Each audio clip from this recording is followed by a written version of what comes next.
Welcome to Short View Trading. It's Monday 27th of June around 9 a.m. London time. So what matters for markets this week? How should we go about thinking about trading them on a 1 to 2 week basis? Trading S&P index futures, other equity index futures. What's going to be driving the markets over the course of the next few trading sessions? And by the way, if you like this video, please click on the subscribe button and hit the like button. Thank you. So what's going on in these markets? Despite some serious rhetoric from Powell, we saw markets do really well last week, particularly in the States. You can see on the chart in front of you now, the Nasdaq 100 leading the charge, up over 7% on the week, followed shortly by the S&P and the Russell 2000, all over 6% better. And in fact, pretty much all equity indices, all the major indices in the States, up over 5% last week. And equally over in Europe, pretty good gains, not quite as good, not as punchy, but still gains, apart from the DAX.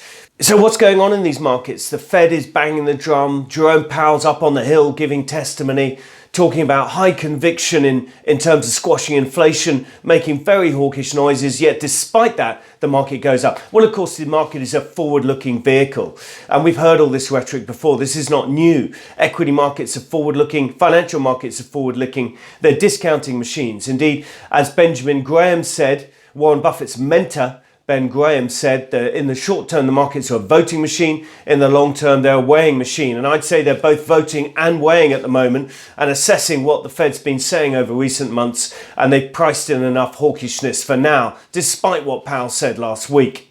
And interestingly, if you look at the interest rate futures, you see that. The December 2022 contract, the December 2023 Fed funds contract both came off last week.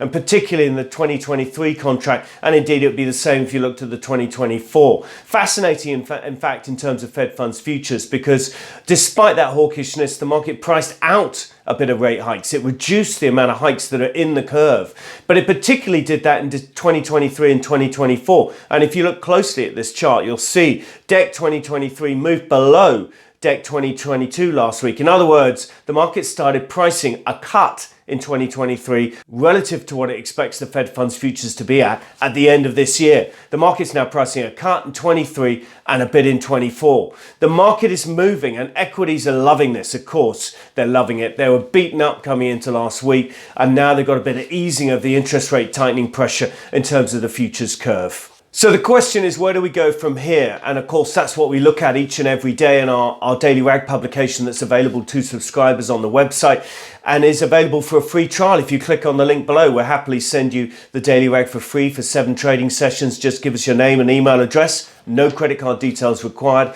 and we'll send you the Daily Rag for 7 trading sessions. And what do we do in the Daily Rag? We update our views on markets every day. We make explicit recommendations on a 1 to 2 week time frame in equity index futures, typically the S&P 500, sometimes the Nasdaq, the FTSE and others.